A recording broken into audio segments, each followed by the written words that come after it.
Good morning, class. I thought I'd give a brief, sort of broad view of week one or modular one, however you want to look at it.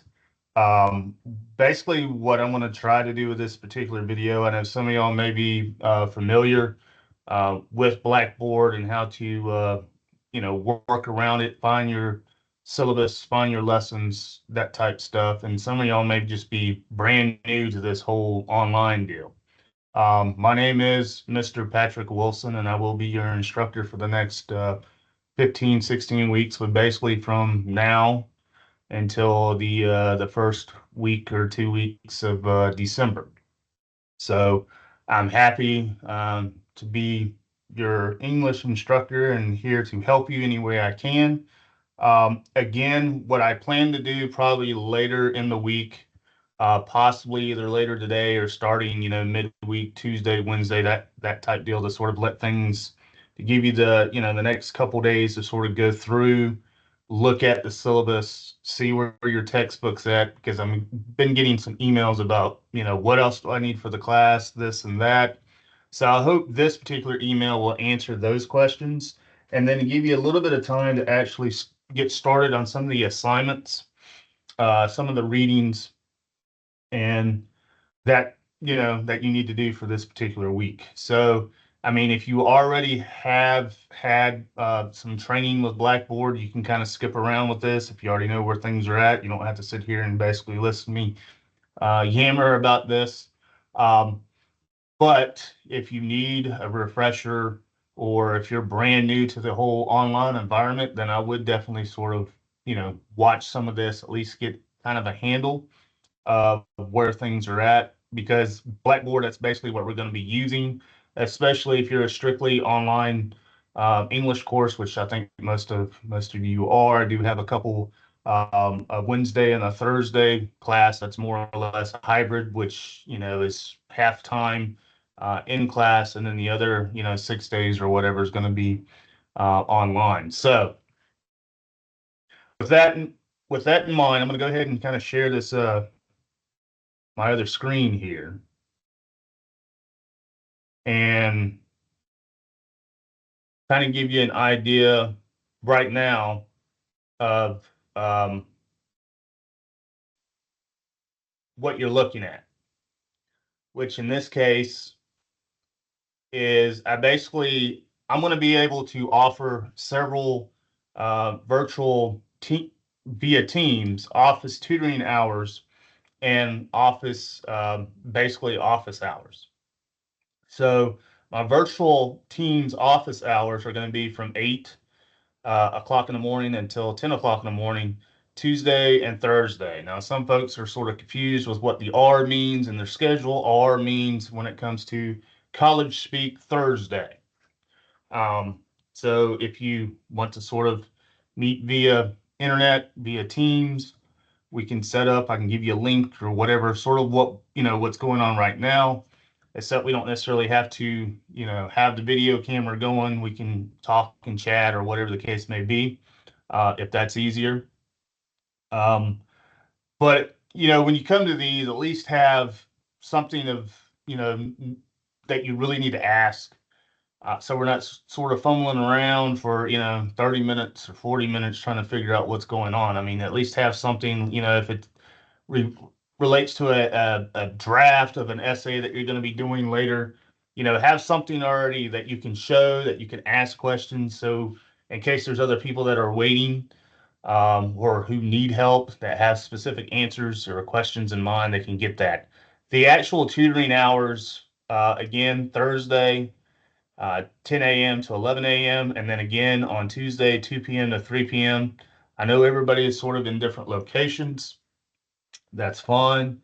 Um, but I mean, if you agree to sort of show up for these, try to at least keep those appointments in case other people want to sort of come in. We can do sort of like a group office hour if there's, a lot of folks in the same class that want to sort of meet as a group. Same thing with the tutoring sessions, whatever works there. Now, I do also hold in-person office hours and tutoring sessions throughout the week. I'm primarily on the Camden campus. So you may have to travel if you already live in the Camden area, may not be that big of a deal. If you live in, Waycross or Brunswick or Jessup or something of that nature, I mean, it could be kind of a big deal depending on, your car and the gas situation. I know the economy is not the best in the world, or your other obligations. You could have kids like I do, or, work or other classes. And, if that's the case, the online virtual office hours or their tutoring sessions may be what's best for you. Um, I will say, though, if you try to come for an in-person office hour or tutoring session, to please email me at least a day or so ahead of time so we can schedule an appointment, that we can, work out a schedule that works for both of our schedules. I can tell you Wednesday and Thursday between 12 and 2 p.m. I have hybrid classes during those days. I can't do anything as it relates to office hours or tutoring sessions during that time. But I'm sure if we, email me, we can brainstorm something together about setting up a time that would be beneficial to both, and we can go from there. What I'm going to do is I'm going to send out, and you're going to have to check your student email for this. I'm going to give you a link to the actual Teams virtual classroom roundtable, however you want to say it. So once you get that link and click on it and verify, and I add you into that particular course as it relates to the teams, you can, send me little chat messages if something comes up. Meaning, if it's something really kind of simple that you don't really need to take the time to set up a in-person tutoring or an online tutoring or an office, if it's just something that you can kind of, um, write down, you can post it and send it. It probably actually a little bit quicker than an email. That could be one way that you can kind of get in touch with me. Again, usually my hours will be 7:30 to 6 Monday through Thursday. So if you do pop in or send something via Teams or via email, generally, if it's something I can answer really quickly, you'll probably get an answer back, within the hour. If it's after 6 o'clock or before 7:30, then you may have to wait a little bit. Of course, I do have a life, I do have a family, I do have kids. If it's between Friday and Sunday again, or a holiday, I do try to check my emails periodically throughout the weekends. I don't believe in, having that instructor who, and it's just me personally, some folks, they when they go home at 6 o'clock on Thursday, you don't hear from them again until Monday, and that's their prerogative because we do have Friday through Sunday off. I try to look, especially when it gets into like drafts and that type stuff. Usually that's the best time I can actually look at some of that stuff, and I try to give you all the best feedback as possible. But at the same time, I'm not going to be living on the email or the Teams for those 3 or 4 days either. So if you do email something over the weekend, chances are, you get something back within a, 24 to 48 hour period. If there's a holiday, it could be longer. It all depends on what's going on, right? We're in the sort of the middle of hurricane season. We get in these afternoon storms, stuff pops up, internet goes out. So it could be Monday for you hear from me too. But I just wanted to throw that out. I will get back to you as quickly as possible. I don't believe in, not responding, 2 weeks down the road. I mean, if you email me in a timely manner, you get something back in a timely manner. Um, so yeah, what I would definitely do is check your email. Sometimes it may go into, especially if I email something through Blackboard, it may go into your junk box, junk file, other file. It may not go directly to the inbox. It really depends on how you have yours all set up, but you will get the link. Click on the link, follow the instructions. Once you click on that and follow the instructions on your end, usually it prompts something on mine for me to add you. Like you're not going to be automatically added into that particular team's class section until you go through that stuff. Again, it's optional. You don't have to do the tutoring hours. You don't have to do anything with the office hours, but I will say in the past, and I've been doing this at least at this particular college for 10 years now. Those that do take advantage of the office hours and the tutoring sessions usually get the overall best grade in the class and have some of the better grades moving throughout the semester. So um, take that as wise advice. You may not need it early on, but as we get closer to the research paper, that might be where you need it. And it's there, it's free. So definitely take advantage of that. Now, what I'm going to do at this point is I'm going to click over to my Blackboard page. Yours is going to look a little bit similar to this. It's going to show your classes that you're basically enrolled in. It's going to show on my end classes that I'm currently teaching. And as you can kind of tell, I got 5 here. I believe, two are hybrid and the other 3 are online. So, you may have 4 or 5 classes and it's sort of in the similar, or you have a hybrid, or you're going in the, in-person classes 2 days a week, or you got a couple online. Uh, One thing is probably for sure, you will probably, if this is your first time taking online courses, you're either going to like them or you're not going to like them within the next 2 weeks. Because they do take a little bit more of, having a good time management on your part, having stable internet connections, of course. But a lot of it boils down to managing your own time. So if you're a procrastinator, sometimes that will work for you. A lot of times that will work against you, especially if you're not much of an online learner. So if you are a procrastinator, I would try to set up your own sort of online study skills, how to approach these particular courses, because I will say, as we go from week 1 to week 2 to week 3, things start to roll and we really don't have time to go back.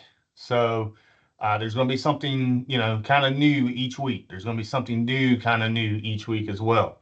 Um, so definitely, pick up as it relates on, don't wait until, Sunday night or Saturday when things are due. Generally, I have my due dates Sunday by 11:59. There's going to be a couple probably throughout the semester that may be due during the week, like some of the rough drafts and that type stuff.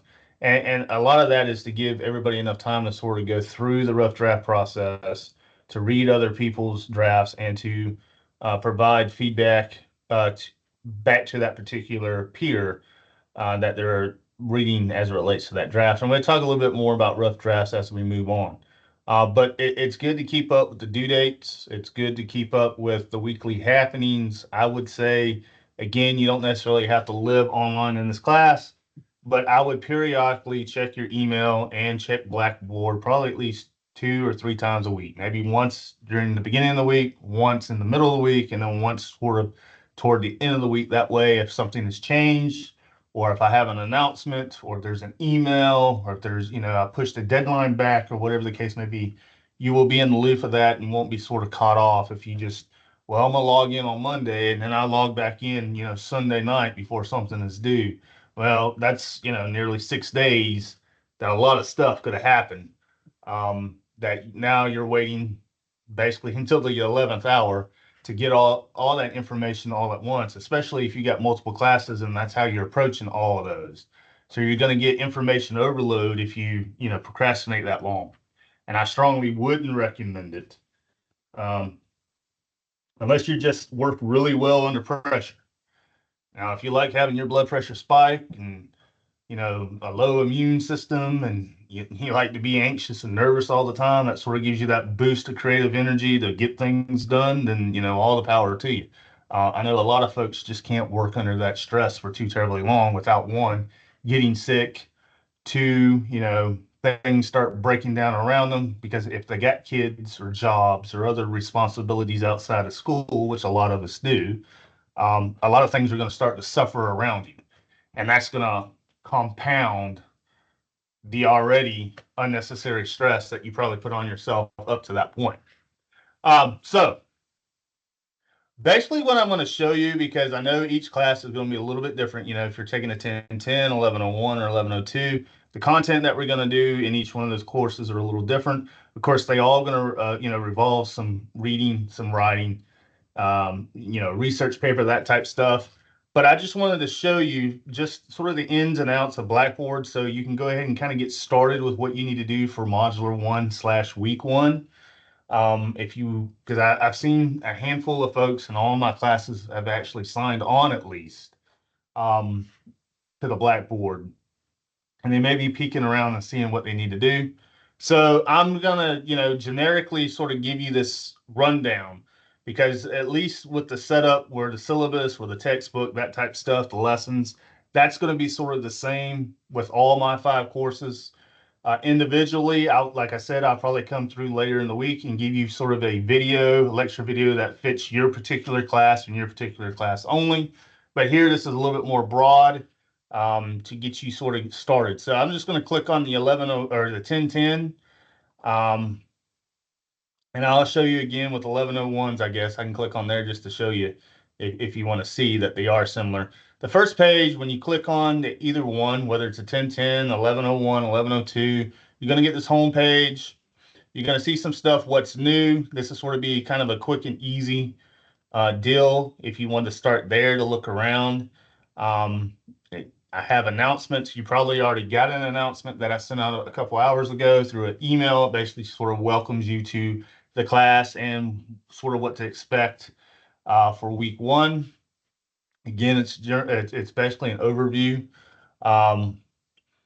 We have some stuff here. I uploaded the textbook, the handbook, some of that stuff we're going to talk about here momentarily. Really, this is, when it becomes needs and attention, that's really on me. If you turn in something, it's going to say, hey, Jimmy turned in his essay, or Jane turned in her quiz, or whatever the case may be, submitted the quiz. It needs grading. So that's going to be more on me. Hey, you need to go and grade this. Uh, Periodically, basically on a weekly basis, Blackboard will send out alerts. Generally, and this is usually what I tell folks when you get these alerts, because a lot of times students will get, I don't know why I got this alert. Okay, so this is how the alerts are going to work. If you have a D or lower in the class, basically a 69 to a 0 as your overall semester grade, expect an alert. It's just going to give you one. If you are missing work, even though I don't really take up late work and it's basically in the syllabus, it will send you an alert. So, and chances are, if you're missing work, that's the reason why you're getting the alert there, but it's also the reason why you're getting the alert because you got a 69 or lower in the class. If you don't log in often enough, and there again, like I said, that's up to you. If you're one that logs in on Monday and then logs back in on Sunday and you get everything that you need to get, within those 2 days, that's fine. But I will tell you, if Blackboard thinks that you're not logging in enough, it will send that alert. Again, that's not to say that you have to log in every day or, basically sit on, Blackboard, let it run, whatever the case may be, open it up and let it run for 4 hours. I'm kind of letting you know what the flags are going to be. What else? I think that's pretty much it. So, if you're passing with a C or higher, then I wouldn't worry about any kind of alert they send you. If you're not missing any work, then obviously you're probably passing the course, so you don't have to worry about that alert. The alert that those that will, if they are passing, will probably have to worry about the most is that one that they're not logging in enough.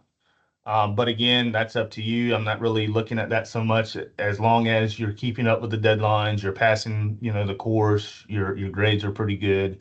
I will say if you do miss a deadline or for whatever reason you can't upload a file, an essay, a document to the Dropbox, and you decide to email me that as an attachment, it will send an alert.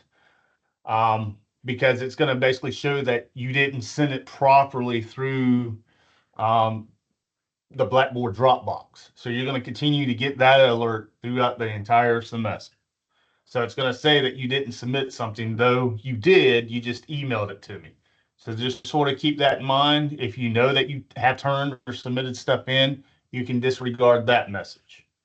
Um, but again, when in doubt, you can always email me and I can tell you the reason why you're getting that message. But chances are, if you look in your grade book under the weighted total and it shows your grade, and if you're not making the 70 or higher, chances are that's the reason why you're getting a lot of alerts because you got a D or lower. Um, and you want to sort of pick that up because again, zeros are going to hurt. I'm going to go ahead and kind of tell you that. Um, three or more zeros, you're basically going to be failing the class. And there's just really no way, especially depending on how early you get those zeros or really how late you get those zeros. If you just have three or more zeros, you're pretty much at about a 40 in the class. Um, two zeros will knock you down from an A to about a D, just to sort of give you that sort of scenario there. So zeros are going to hurt. I wouldn't recommend you collecting a whole lot of them anytime throughout the semester, especially early on. Generally, what I tell students to do their very best the first 8 weeks. So basically, the first 70 days, you want to get as high as you can, because then the last sort of 64 days or the last 7 or 8 weeks that we have, I wouldn't say is necessarily more difficult than the first 8 weeks, but it is sort of a challenge because we get into the research paper aspect of the course. Some of y'all have written research papers properly in the past. Some of y'all haven't really written research papers. I don't really think they teach at the high school how to write a proper college level research paper. So you want to have a high enough grade going into those last 7 or 8 weeks of the course so you have some cushion. You may not get the A that you want, but you may get a high B. You may not get the high B that you want, but you may get a mid C, that type deal. Because if you already go into, up until midterm and you got two zeros or even 1 0, 1 0, basically zeros are going to bring you down 20 points. Let's just put it that way. At least 20 points, maybe more. So each zero you make, just take off 20 points from your weighted total grade, and that's basically where you're at. So that's why I say you want to be careful and stay away from zeros. You would rather turn something in that's going to give you a 12 than get a 0. Now, again, 12 is still a failing grade, but it's still points, right? It still points toward a percentage. Um, so be wary of zeros, be wary of deadlines. Like I said, I generally don't take late work. I would rather you turn stuff in early than to turn it in later because what happens there is really twofold. It bogs me down on keeping grades up to date, and I try to like to keep grades up to date weekly, at least bi-weekly, so you know what you're making every 2 weeks. Um, it bogs me down when it comes to other classes because again, I'm grading stuff in there. So if I get a lot of folks throughout my 5 classes that are, wanting to turn stuff in late, it screws me up on grading for them. Also, it screws up um, the turnaround I can give you, particularly if you're the one being late, positive feedback to help you write or help you do better on the next assignment. So if you're late on one, it's going to delay that feedback. And, by the time you may get that feedback, the second essay may be due. So you don't want to make the same mistakes you made on the first on the second because now you're losing those same points again. So that's why it's good to at least turn stuff in by the deadline, if not before. Now, if there's, really dire circumstances, you need to contact me. We can work something out. If you're having to do surgery or you go to the hospital, you're going to have to do a hospital stay. You got flu, COVID, you're giving birth, there's a death. I mean, I can work with some of that. You may have to bring or email me documentation. The problem where that's going to become really an issue as we get closer to the end of the semester, because they're going to want final grades in at a really quick turnaround. So early on, I can kind of work with some of that stuff if there's something dire. I mean, don't have something dire every time that something is due because I'm gonna, that's gonna seem kind of fishy, right? I mean, if you got the flu every time we have to turn in an essay, then you probably really need to go see a doctor because you probably got more than just the flu. There's something else going on with you. if you're sick every 2 weeks. That's basically when our deadlines for essays, right? You're going to have about 2 or 3 week period for about the first 4 essays, um, going through the rough draft to the final draft process. The research paper, you're probably going to have a good month, if not a little bit longer, because there's certain components to that research paper that you're going to have to do before you actually do submit the final draft. And we'll talk a little bit more about that really as we get closer to the end of October, about Halloween time. We'll talk a little bit more about the research paper. Okay, so the homepage announcements. As you can tell, this is basically the same sort of announcement I sent everybody today. You can look at that. I'll also send it to your email, so you have 2 places to get it. If you don't read it here, you should read it in your email. If you don't read it in your email, you should read it here. You should see weekly announcements pop up. I probably will have it linked to your email just in case you do forget to see them here. Or if you just want a copy of it, you will have one in your email. The simple syllabus, we come back to that here momentarily. Well, it's already going to load it, so we'll look at it. Because this is a 1010 simple syllabus, again, the information on 1101 simple syllabus and 1102 is going to be a little bit different. Really, when it starts here with the course description, but I'm going to show you this because this is basically, well, I'm going to show you my information. Let's see. You will find your textbook here. Again, I'm going to show you where else you can find that. When I do the other video, we will kind of, briefly go through this particular document, but I'm not going to spend, I'm not going to take up your time. I know that you're smart. You can read this on your own. And if you have questions, you can always, email me or call me or whatever the case may be. So I'm just going to hit the high notes when I talk about the syllabus to your individual course. But really what I wanted to look at was right here. The instructor information. Again, I'm gonna have to go back and kind of change some of the office and tutoring times because that's not necessarily correct at this point. This is for previous course. But really what I was getting at is this is a good way that you can reach me. It's my work email. Generally, that might be the easiest. You can call if you want, if that's easier for you. But again, if I'm teaching or traveling or doing some tutoring or like I'm doing here with this lecture, you may get a busy signal and you have to leave basically leave your name and number, your course, that type deal, so I know who you are. If you send an email, chances are you'll probably get something back a lot quicker because throughout the 10-hour days that I do 4 days a week, I do check the email a little bit regularly than maybe I would if it was a Friday, Saturday, or Sunday. I am stationed at the Camden campus.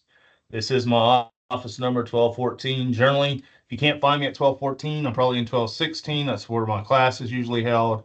If you can't find me upstairs, I'm usually downstairs in the library, possibly having a tutoring session there.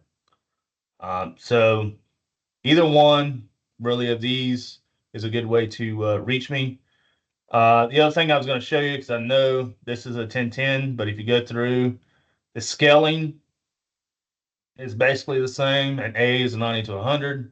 A B is 80 to 89. A C is a 70 to 79. That's generally what you need to move on if this is a prerequisite for another class. If you get anything really between 60 and 69 is a D, 0 to 59 is an F. Generally, if you get anything 69 or lower, you're probably going to have to retake this class again. I hope you don't have to retake the class again, but if you have to sort of withdraw for whatever reason, or if you just are not able to keep up with the work, just know that we do offer this class annually, meaning you can take it in the summer, you can take it in the fall, you can take it in the spring, you can take it as a hybrid, in person, or again, online. Most of my students who who turn in their stuff and ask the questions and all that stuff, generally pass the class with a C or higher. Those that, don't want to do the work, don't want to ask questions, don't want to get help, miss deadlines, stuff that they do turn in is not all that great, then yeah, your grade's probably going to be D to F range. The other thing is you don't want to plagiarize. You don't want to use any AI programs to write your essays or to answer your quizzes or your tests or anything like that. We will find out. We do check on both ends. So, and we'll talk a little bit more about that as we get more into the writing. Individual breakdowns will be a little bit different in your course, so you probably want to look at those. There is some information about the plagiarism, about cheating, about using AI, that type of deal. So you want to double check that. Um, what else? Oh, if you go down to your course schedule, you basically see what we're doing from one week or to the next. We're having to start name these things modulars. So when you see modular one, think week one. When you see modular two, think week two, so on and so forth. So you may hear me exchange both of those. So don't get confused with, well, what does he mean by modular 12? Well, I really mean week 12. What does he mean by week 14? I mean modular 14. If you scroll on down, once you have, and I may have to get something loaded up here, but usually I'd have to show you maybe another schedule. Usually after the course schedule, if I already have a Dropbox for something, it will sort of create that assignment checklist for you to kind of look at and see what's due and when something is due.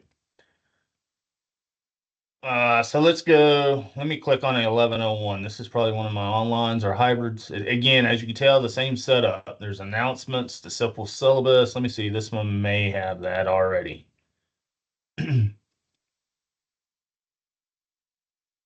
It takes a little bit of time sometimes, depending on your internet, course schedule.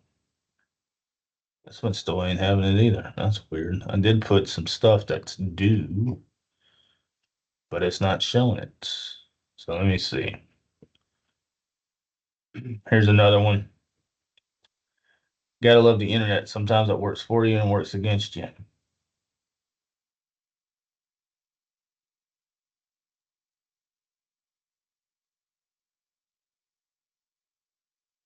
All right, I'm gonna have to see what's going on because usually they will have something that's attached relating to whatever you got that's due. And I know I have some deadlines already, but I have to double check to see what's going on with it. Let me try this one.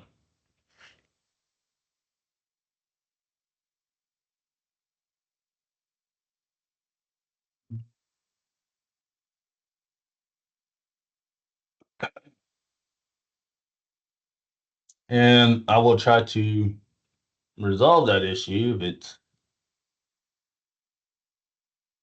yeah, it's the same thing. So I have to see what's, I'm pretty sure I've already put some due dates on some stuff. At 1102, let me see.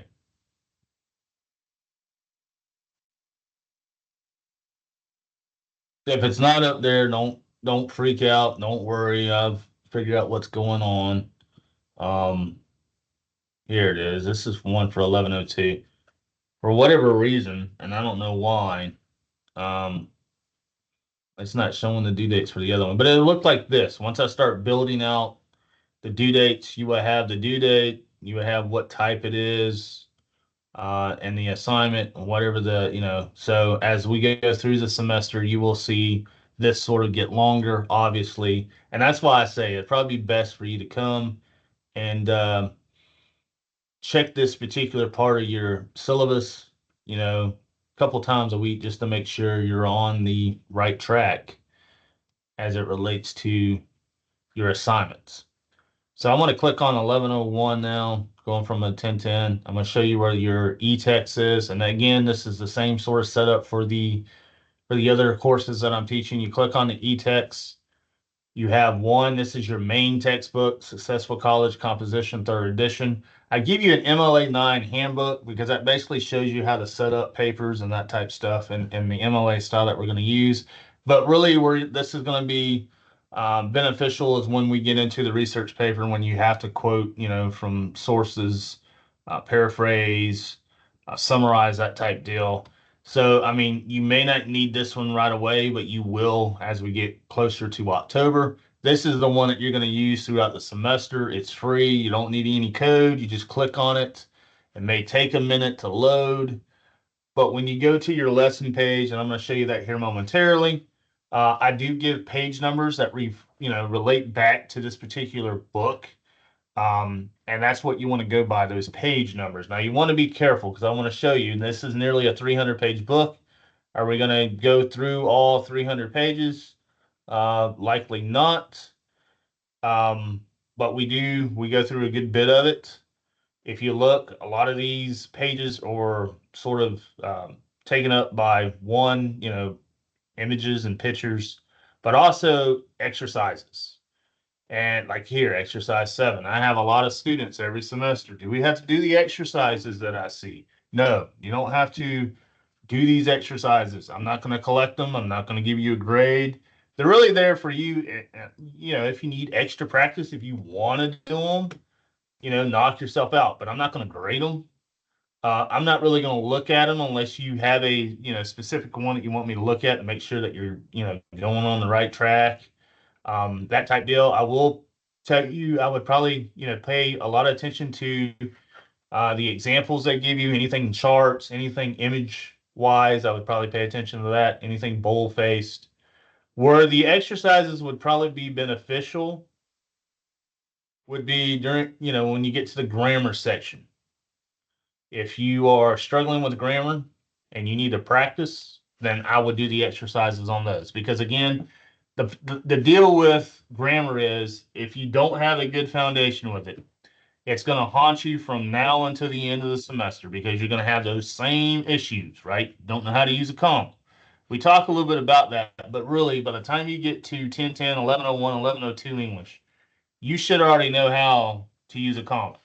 You should know how to complete fix a fragment. This is a lot of stuff that you learn, not necessarily in high school or middle school. A lot of this stuff you learned K through 5th grade. So in a lot of ways, the grammar part should just be a refresher. You know how to, I hope, how to fix some of this stuff or how to use this stuff. It's just sort of dusting the cobwebs that are sort of blocking that. But that's where I would do, if you have issue, and that's what I'm going to tell you. If you have a lot of issues with, run-on sentences, well, did you do the exercises in the textbook? No. I would go do those exercises in the textbook, and then we will go from there. If you need additional exercises, we can work together to find you because there's a lot of stuff online that you can find for free. You can go to YouTube and watch videos till you drop, mine did from watching how to correct fragments or dangling modifiers or whatever the case may be. But as it relates to, taking these things up, I'm not necessarily going to take them up just because, I got 5 classes. If everybody did exercises in their textbook, I would get nothing done. And you would learn nothing either from that. But I would definitely, again, if you're going to do any of the exercises in the textbook, especially as it relates to the 1010 1101 class, then I would concentrate on doing the exercises in the grammar section. The problem is the reason why I say email me the page number and the problem or whatever the case may be, this textbook doesn't give you the answers. So you're not going to know whether you got it right or wrong unless you do reach out and, ask me, hey, am I doing this right? Am I doing this wrong? The other thing that I was going to show you about the textbook is if you notice on the table of content, it gives you a page number here, but if you look up here in the PDF, it gives you a page number. Now look, we're basically on page 2 when it talks about the actual document, but when we look here, we're on page 7. So the page numbers I give you in your lesson page go by this page number here, the one that's actually printed in on the document, not that one. So if you're looking at the lesson in the Blackboard and it says, well, Mr. Wilson wants me to read pages 80 through 84, and you go up here and type in 80, it's going to be different than what you need, right? Because here, this one's 75. So just be careful of that. All right, so I'm going to get out of this, and I'm going to go back. Again, I'll show you the MLA 9 handbook. It's probably going to take a little bit longer to, oh, well, we may have to see. That one's off. So I had to see what's going on. They might have took it offline. So right now, don't worry about it. And I'll figure out what to do and where to go. If you need to look at an MLA 9 handbook, you can always go to your college library. They should have a copy of it. It's more or less a reference book, so they're probably not going to let you check it out, but you can make copies if you need to make copies. So again, in this case, I will see what's going on. It could just be that the link's broken, or maybe they're updating it. If it doesn't work here in the next couple of days, I'm just gonna, get rid of it and maybe try to see what else I can replace it with. But the main one is gonna be this one here, um, for 1010 and 1101. Now, for 1102, you're gonna have the same deal, your MLA 9 handbook, which is probably not working, but you're gonna have a different book in this section that deals with 1102 English. Um, we will come back to the lesson page here in a minute. Discussion board, there's nothing there yet. Usually with discussion boards, I usually, when it deals with 1010, 1101 classes, that's where you're going to do your essay rough drafts. And again, next week during week 2 or modular 2, that's when everybody's going to be working on their rough draft for those particular courses. And I have some information about that as it gets closer. With my 1102 class, this is where we may have discussions as it relates to, it could be, peer reviews, but it also could be discussions on the short story or the poem or the drama that we're reading. That could count as a quiz or a test grade. So again, as time moves on, we will talk a little bit more about that. Respondus lockdown browser. Uh, if you're a strict online, like 100% online course, we will have to do a Respondus at some point throughout the semester. I would go ahead and sort of look at some of this stuff in your syllabus. I will put the date that we're going to probably do it. I'm thinking in the past, I've done it around the final, but I also done it around midterm. Um, I'm still kind of, weighing out when I really want to do it, but in the next week or so, probably sooner, if you check your syllabus under that section for those that are strictly 100% online, you will have a date and a time and some more information to help you as we get closer. Um, you usually have, weeks to sort of prepare for these type things. I don't sort of throw something up there, on a Monday and say, well, guess what? This Wednesday, in 2 days, you got a respondus that you got to do. But I would definitely go through and watch these, especially if you're using a Windows, a Mac, or a Chromebook. You're gonna need to watch these and understand what you need to do to be successful. Your grades, once I start grading stuff, you're gonna see it pop up here. The live librarian chat, that could be really good as we get closer into the research aspect of the course. We talk a little bit more about that and possibly have a virtual online orientation for the classes that really need that. Generally, that's for 1010, 1101, but I usually put it in there for 1102, depending on who you had for 1101 and how long it's been. Sometimes we forget how to use Galileo and that information. There is a calendar. I would be weary about looking at this, honestly. On my end, it's going to show basically all the courses I've ever taught. So, of course, my stuff's going to look really color coded. On your end, it could be a little bit different. I mean, it may not be as, messy or overloaded with information. So that might be something to kind of keep you in order. Um, if not, like I said, I probably wouldn't necessarily follow this, but it could be a good thing, at least with the dates. You can kind of tell that, it is the 12th a Monday or is the 15th a Tuesday, that type deal. As it relates to the lessons, if you click on that, it gives you some more information that you probably want to look at if you haven't already. I would definitely look at the distance education orientation video. Um, if this is your first time being in an online course, and then I would also look at using drop boxes and creating a discussion post as we get closer to when due dates and stuff are due. So in my 1010 and my 1101 course specifically, you're going to see this. You're going to see modular where it shows modulars 1 and 2, which basically says weeks 1 and 2.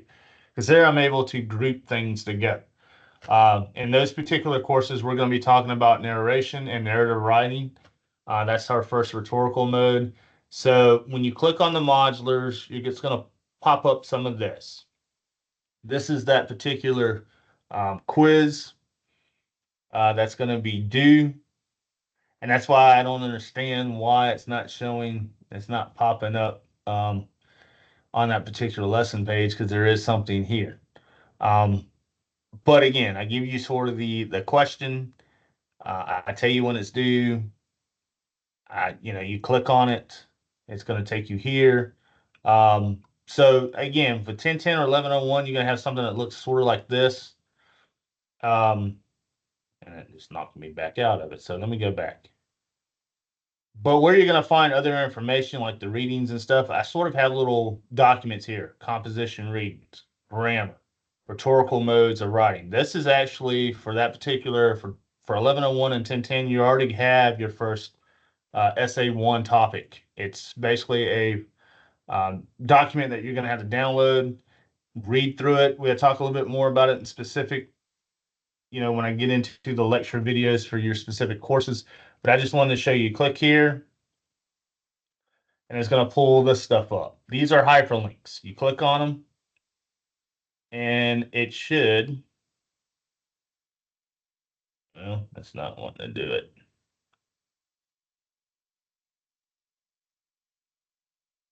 Should be able to click on these, and it'll take you.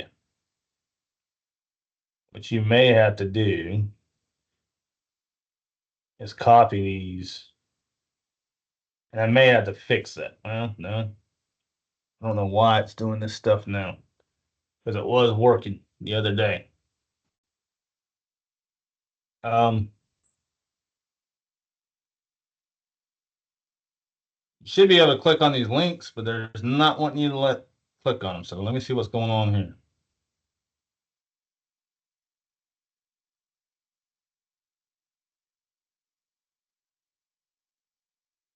Here it has videos you can kind of watch. I also give you page numbers that you can kind of read in your e-text that sort of follow these. But for whatever reason, this is just not wanting to link up. So I'm going to have to figure out what's going on with that.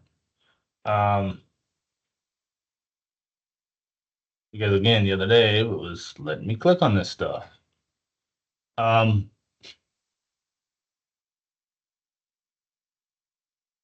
Maybe I should go in the student. Let me try that. That might be the problem because it's still showing me as the instructor. So let me show. Let me do this. Entering the student mode. So this is what you should be seeing on your end. You click on that. You go to modular 1 and 2. Click on the composition readings. Yeah, here we go. It's going to take you to this. Now, in a lot of ways, this is sort of mimicking what's already in your e-text. So you may be looking at this and say, well, it looks like I'm getting, double dose. It looks familiar. It looks the same. And a lot of it is. So what I kind of suggest folks to do, as you can tell, it's sort of it takes a little bit of time to load up.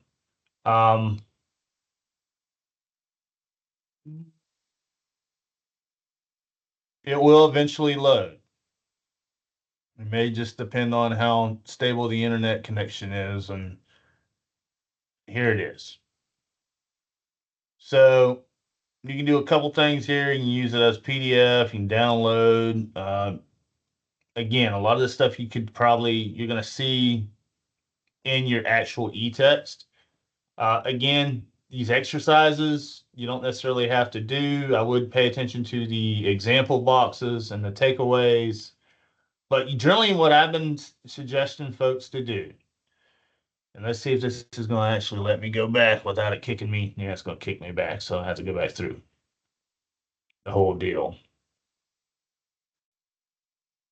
Is that you can either read the stuff in your e-text first that you can find here. And if you need additional information, then I'll come here and click on the actual hyperlink.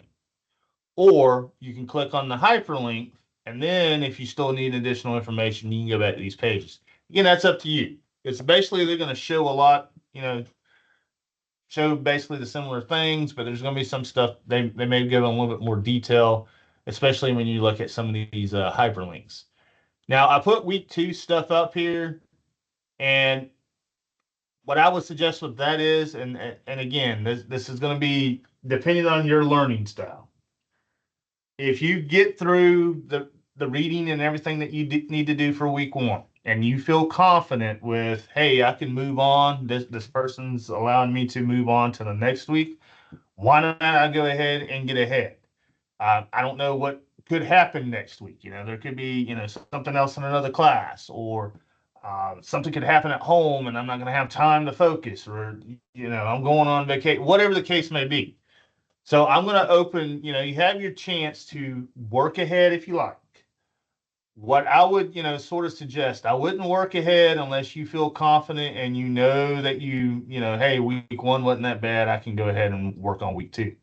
If you want to sort of keep up the pace with the course, meaning week one, week two, week three, you want to sort of go in order, you're perfectly fine to do that. That way, if there's some issues that come up, we can kind of address them then.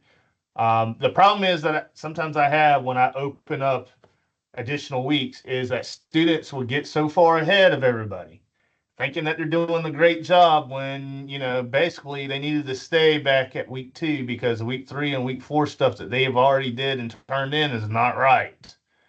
And by the time, we get to week three and week four as a class, you've already turned it in. I've already graded it. So I'm not going to regrade, if you got a 50 on something, I'm not regrading it because you moved so far ahead without asking for any help, because that's usually what happens. So that's why I try to just keep it open the first 2 weeks. Again, you don't have to feel like you have to move on to week two until you are ready. I will say week two, the actual peer review assignment is not up. So even if you did get into week two, let's say by Thursday of this week, um, you're going to have to kind of slow down and stop because I don't have anything just up for, modular 3 and 4 yet, which is basically weeks 3 and 4. And I don't have anything as it relates to the peer review that you're going to have to turn in during week two. So just be wary of that. But this is going to be where you're going to find your weekly folders or your modulars for your assignments. Now, 1102 is going to be a little bit different because we're starting off with a 5-week short story unit. So yours is going to be a little bit different as it relates to the modulars. As you go through, you're going to see that. But as like this, the modulars 3 and 4, which are basically weeks 3 and 4, will open up after September 1st. So these will stay open until September 1st, basically. And again, it gives you some indication of some due dates and that type of stuff here. But if you have any questions, if you have any concerns, let me know before something is graded. Because otherwise, and I'm going to turn this off because that's basically all I had. Let me see if there's anything else I have to show, because I know this was supposed to be brief and it's going on almost an hour. Grade Center. I click on that now. It's basically going to show, it's going to give me a couple things. Once I start filling this out with the assignments, this is going to be longer. It's going to show me, who's enrolled in the class, first and last name. You're not going to have this availability on you because you're not the instructor, so you're not going to see everybody, but it does tell me when the last time you logged in. So there's still several people who haven't logged in yet. What you need to pay close attention to is what this says, weighted total, because that is going to be your semester grade. That will be the final official grade, whatever it shows, at the end of the semester. That's the one I'm going to be sending to the register. So that's what you want to pay attention to. And it looks like somebody already in 1102 has tried to start the assignment that's due this Sunday. So hopefully they got the reading done. I don't know how that works because the semester started, right? It's 11 o'clock and we really only started at 8 o'clock today. So that's kind of odd to me. But anyway, that's pretty much the overview of Blackboard in a nutshell. And as I say, as we go through the weeks, if you have any questions, if you have any concerns, if you have any issues, please let me know before they start getting out of hand. I can do a lot before something is graded. Once something is already turned in and I've already started grading, I really can't go back and regrade something. So basically what I'm getting at is when you got to turn in that final draft, let's say of SA1 for 1010 or 1101, student in 3 weeks, and you get to the point where I don't understand why I got a 62 on it. Well, did you get help? Did you email me? No. Did you call me? No. Did you set up any kind of virtual or in-person tutoring or office hours? No. Did you do anything with the peer review? Well, a little bit, but not much. Okay. Did you use tutor.com? And that's the other thing I didn't show you, but and I think they're working on that too. I think there's something going on with the link, but we do have a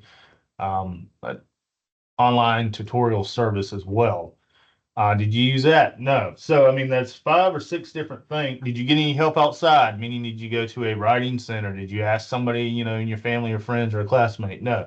So you have 6 or 7 different things. But you're coming up to me after I graded it and you had nearly, 3 weeks to get help.